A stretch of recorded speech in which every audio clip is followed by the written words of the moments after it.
إن الحمد لله نحمده ونستعينه ونستغفره ونعوذ بالله من شرور أنفسنا ومن سيئات أعمالنا من يهده الله فهو المهتد ومن يضلل فلا هادي له أشهد أن لا إله إلا الله من يهده الله فهو المهتدي ومن يضلل فلا هادي له أشهد أن لا إله إلا الله وحده لا شريك له وأشهد أن محمدا عبده ورسوله أما بعد.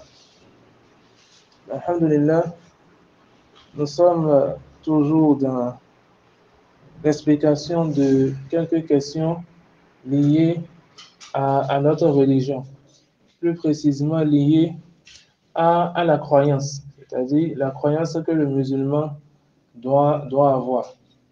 Et comme on l'a déjà expliqué, quelles que soient les œuvres que tu fais, si ta croyance n'est pas bonne, alors cela ne te sert à rien. Donc, je donne l'exemple, par exemple, de la prière. Quelqu'un prie.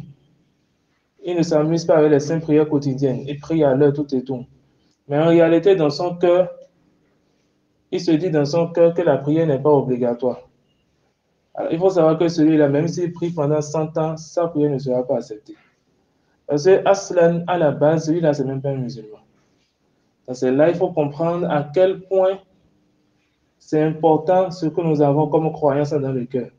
C'est pourquoi le prophète sallallahu alayhi wa sallam, et d'ailleurs tous les prophètes, ils commençaient toujours leur prêche par ça, à l'aqida, le tawhid.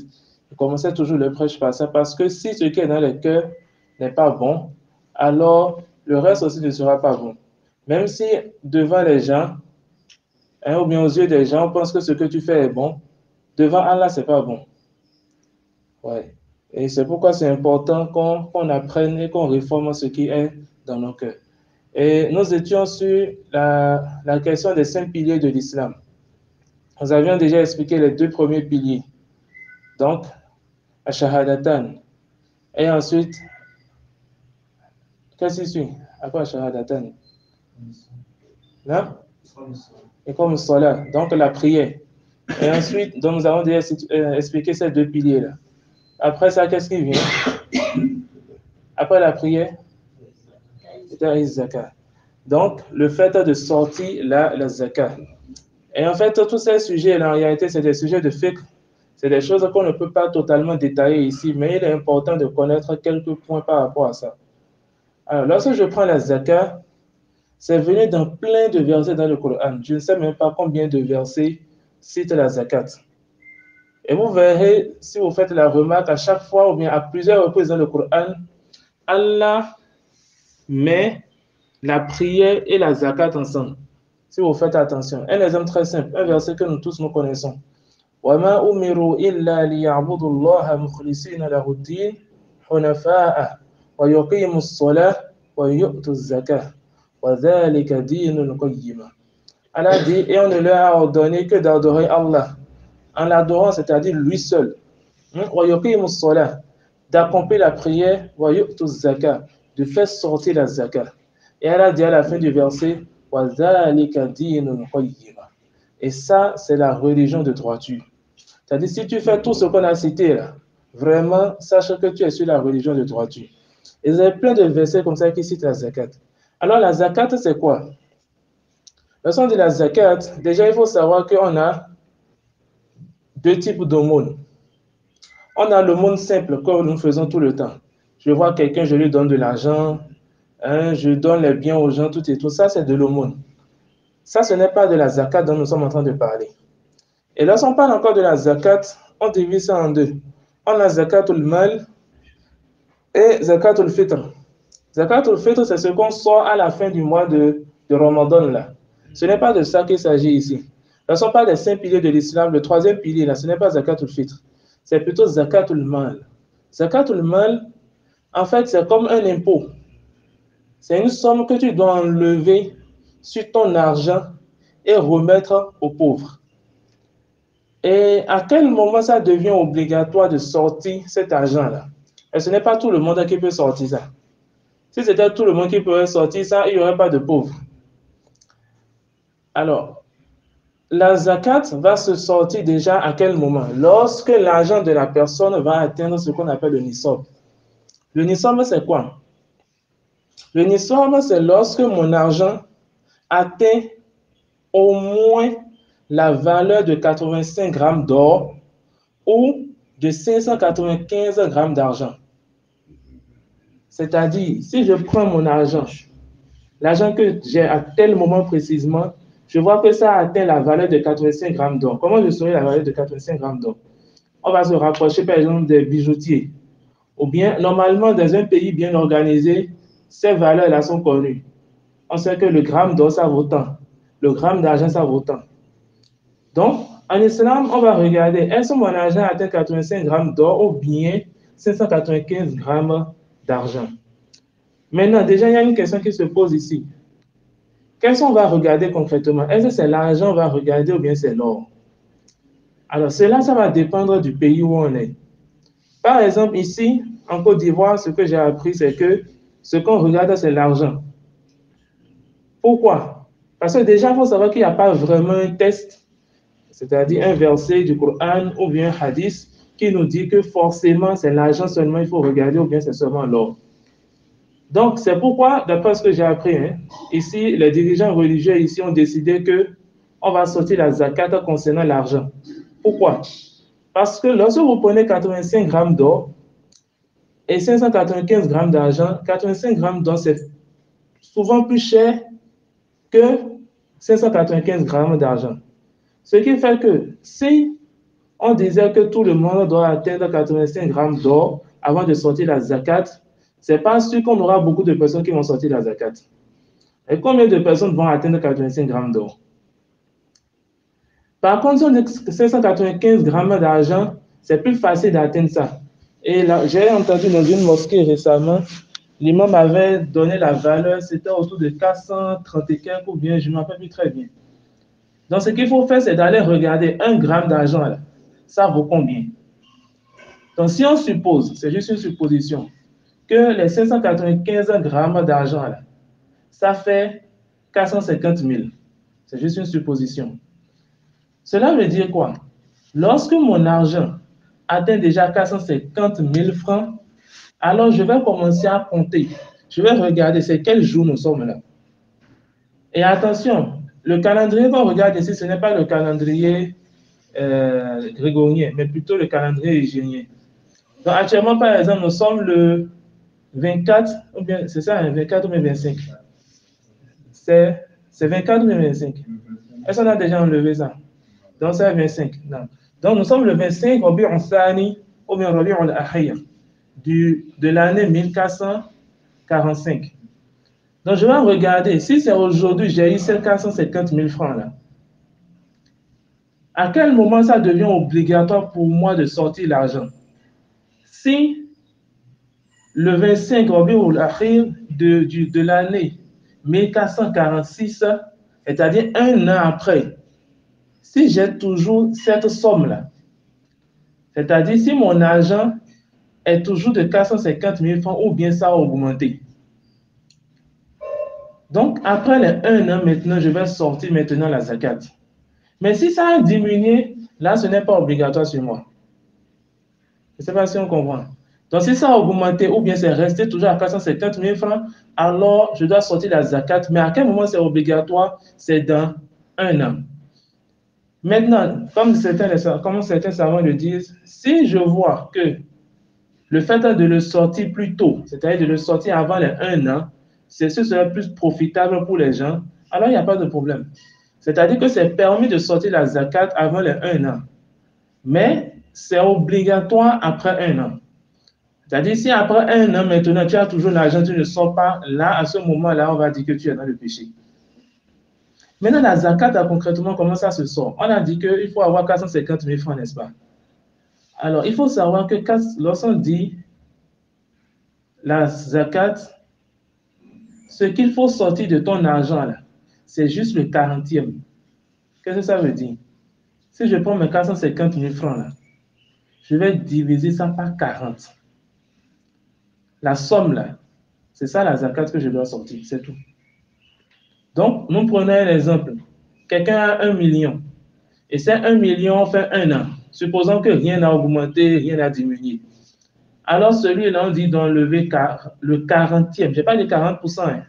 Le 40e, ça fait 2,5%. Donc, celui-là, quand on fait le calcul, on voit que dans 1 million, il va enlever juste 25 000 francs. Regardez, dans 1 million, on te demande d'enlever juste 25 000 francs pour donner à un pauvre. Et malgré ça, les gens ne vont pas faire ça. Alors que, parce que beaucoup de personnes se disent, ou bien beaucoup de personnes pensent que lorsque j'enlève dans mon argent, ça diminue. Alors qu'en réalité, c'est le contraire. Le prophète sallallahu alayhi wa sallam a dit dans un hadith que chaque jour, il y a 2 anges qui descendent. Et qu'est-ce que ces 2 anges-là disent? Ils invoquent Allah et disent, oh Allah, augmente à toute personne qui dépense et diminue, ou bien, je ne sais même pas si on doit traduire en français, c'est-à-dire, il faut exterminer, diminuer, finir l'argent même de celui qui refuse de dépenser plutôt. Et vous allez voir, à plusieurs reprises dans le Coran, Allah nous recommande cela, de faire la zakat, de sortir l'argent. Lorsque tu sors l'argent, il faut savoir qu'en réalité, ça va augmenter. Mais beaucoup de personnes ne réfléchissent pas comme cela. Donc, je résume. Lorsque mon argent atteint déjà le nisab, ça a déjà atteint la valeur de 595 grammes d'argent, alors je vais regarder à partir de ce jour-là. 1 an après, ça devient obligatoire pour moi d'enlever les 40%. Maintenant, si dans les 1 an, là, mon argent a augmenté, par exemple, j'avais 1 million au début, mon argent a augmenté, c'est passé par exemple à 3 millions, voire 5 millions. Après les 1 an, là, je dois enlever les 40% là, c'est dans les 5 millions, hein. Ce n'est pas dans les 1 million. Donc, il faut bien faire attention. Maintenant, il y a plusieurs cas de figure. Et aussi, lorsqu'on dit la zakat, ce n'est pas seulement sur l'argent, c'est aussi sur les biens. Par exemple, quelqu'un élève des moutons, il élève des vaches et ainsi de suite. Lui aussi doit enlever la zakat. Mais comment? La zakat sur les moutons, par exemple, c'est lorsque tu as atteint au moins 40 moutons. Parce qu'on a dit qu'il faut enlever le 40e, n'est-ce pas? Donc, quand tu as atteint au moins 40 moutons, si après le 1 an, tu as toujours 40 moutons, ou bien ça a augmenté, tu vas diviser le nombre de moutons que tu as par 40. Et tu enlèves 1. Et tu enlèves le 40e là. Le 40e, et tu enlèves, tu donnes ça. Et vous avez plein de cas de figure comme ça. Par exemple, la zakat du commerçant, c'est différent de la zakat du salarié. Le commerçant, lui, qu'est-ce qu'il fait? Il a un capital, n'est-ce pas? Le capital, c'est ce que tu investis, ce que tu déposes à la base. Lorsque ce que je dépose à la base a déjà atteint le nisab, par exemple, donc je veux commencer le commerce et j'ai, par exemple, 1 million. Et dans 1 million, avec ce qu'on a dit, j'ai déjà atteint la valeur du nisab. Maintenant, dans les 1 an là, dans ces 1 million, j'ai fait encore du commerce et ça a augmenté. Si mon argent a augmenté après les 1 an, alors qu'est-ce qu'il faut que je fasse? Je vais enlever le 40e dans toute la somme que j'ai là. Pourquoi? Parce qu'en réalité, ce sont mes 1 million de base là qui sont devenus maintenant 3 millions. Je ne sais pas si on se comprend. C'est-à-dire c'est toujours la même somme de base qui a augmenté et qui est devenue maintenant 3 millions. Contrairement au cas du salarié, lorsque je prends un salarié, le salarié, lui, prend son argent chaque mois, n'est-ce pas? Si on suppose quelqu'un qui prend un salaire de 1,5 million, c'est juste une supposition. Il a un salaire de 1,5 million, alors qu'on a dit que le NISOM, c'est déjà aux environs de 450 000 francs. Et lorsque lui prend son salaire de 1,5 million, lorsqu'il fait toutes ses dépenses, il lui reste 1 million. Lui, il a toujours le NISOM. Alors, celui-là, chaque mois, on remarque que chaque mois, il a toujours au moins 1 million avec lui. Alors, ici, lui, sa zakat, c'est différent de la zakat du commerçant qu'on a cité tout à l'heure. Si, par exemple, il a eu les 1 million là, le mois de Rabi al-Akhir dans lequel nous sommes, Cela veut dire que le mois qui vient encore, il aura encore 1 million. Le mois qui va suivre, il aura 1 million, et ainsi de suite. Alors celui-là, comment est-ce qu'il va enlever sa zakat? Lui, on va lui dire quoi? Tu vas regarder dans 1 an, dans le Rabiul Akhir qui vient, dans 1 an, tu vas enlever la zakat des 1 million de ce mois-là. Le mois qui va suivre, tu vas enlever sa zakat. Cela veut dire quoi? Cela veut dire que dans 1 an, à partir de 1 an, chaque mois, il va devoir enlever la zakat. Parce que lui, là, le salaire qu'il reçoit, ce n'est pas comme le commerçant. Ce n'est pas son argent de base là qui est transformé. Donc, c'est pourquoi je disais que les questions liées à la zakat, en fait, c'est des sujets de fiqh. C'est des sujets où il faut vraiment s'asseoir, bien apprendre tout et tout. Et c'est très important de connaître ces choses-là. Et celui qui a l'habitude de sortir la zakat, il va remarquer que parmi les choses qu'Allah va enlever, parmi les mauvais comportements qu'Allah va enlever de lui, c'est l'avarice. C'est-à-dire, il n'aura plus la difficulté à sortir de l'argent. Et il faut savoir qu'on peut partir à tout moment. C'est pourquoi Allah nous dit dans le Coran, وَأَنْفِقُوا مِمَّا رَزَقْنَاكُم مِّن قَبْلِ أَنْ يَأْتِيَ أَحَدَكُمُ الْمَوْتُ فَيَقُولَ رَبِّي أَخَّرْتَنِي لولا أخرتني إلى أجل قريب فأصدق وأكون من الصالحين. Donc Allah nous dit ici, et dépensez de ce qu'on vous a donné avant que la mort ne vienne à l'un d'entre vous. Lorsque la mort viendra à l'un d'entre vous, qu'est-ce qu'il va dire maintenant? À ce moment, il va commencer à demander à Allah, oh Allah, ramène-moi pour que je puisse dépenser. Donc voilà un peu ce que nous pouvons dire concernant la zakat. Et comme je l'ai dit ici, c'est zakatul mal. C'est différent de la zakatul fitr qu'on fait à la fin du mois de Ramadan. Donc il est important qu'on apprenne correctement ces différents points-là. Parce que si aujourd'hui tu n'as pas encore le nisab, Inch'Allah, demain tu auras ça. Donc quand tu auras ça, comment est-ce qu'il faut dépenser, comment est-ce qu'il faut sortir la zakat, tu dois apprendre ça. Donc Inch'Allah, on va s'arrêter là et demain, nous allons faire aussi un petit résumé sur le jeûne du mois de Ramadan ainsi que le Hajj. Donc, nous allons nous arrêter, Inch'Allah.